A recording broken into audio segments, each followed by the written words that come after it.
हम भोजपुरी गायक पंकज प्रेमी आ सुरेश बैंजो ऑफिशियल चैनल के माध्यम से कुछ गावे के मौका मिलल है। इस चैनल के सब्सक्राइब लाइक जरूर करी।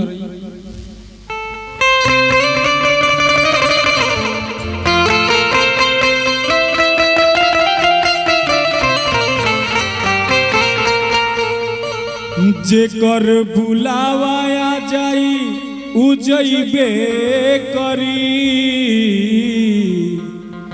वैष्णो देवी के चुनरिया चढ़ैबे करी। अपना दिल में जे श्रद्धा सजैले होई, माई ओकरा के एक दिन बोलैबे करी। रानी ना महारानी आदि शक्ति अम्बे भवानी, ब्रह्मा विष्णु पूजे जेकरा के भोले दानी। पूज इनका सारा संसार पैया हो, तीनों लोकवा के मम्मी आई हमार मैया हो। तीनों लोकवा के मम्मी आई हमार मैया। रानी ना महारानी आदि शक्ति अम्बे भवानी, ब्रह्मा विष्णु पूजे जेकरा के भोले दानी।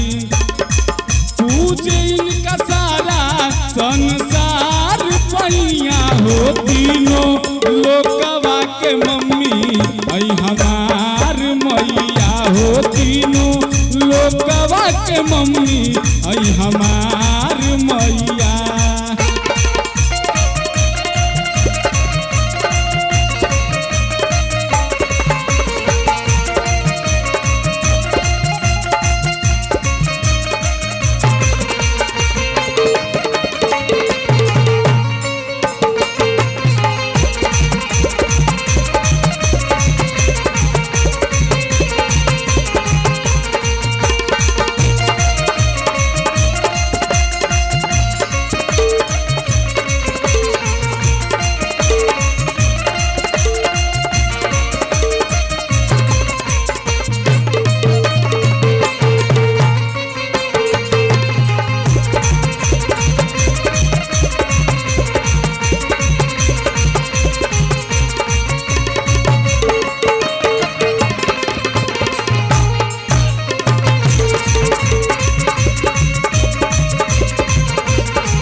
कितनो रे बढ़ का आवे, माई ओकरा के क्षण में मिटावे मिटावे मिटावे।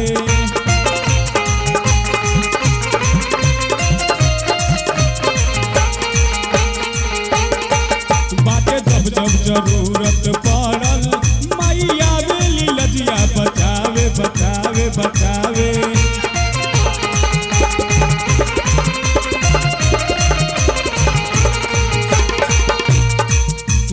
कितनो रे बढ़ेगा आवे, माई ओकरा के क्षण में मिटावे। बाटे जब जब जरूरत पड़ल, माई आवेली लजिया बचावे। सबके करेली भव से पार मैया हो, तीनों लोकवा के मम्मी आई हमार मैया हो। तीनों लोकवा के मम्मी आई हमार मैया।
से करा के भोले दानी।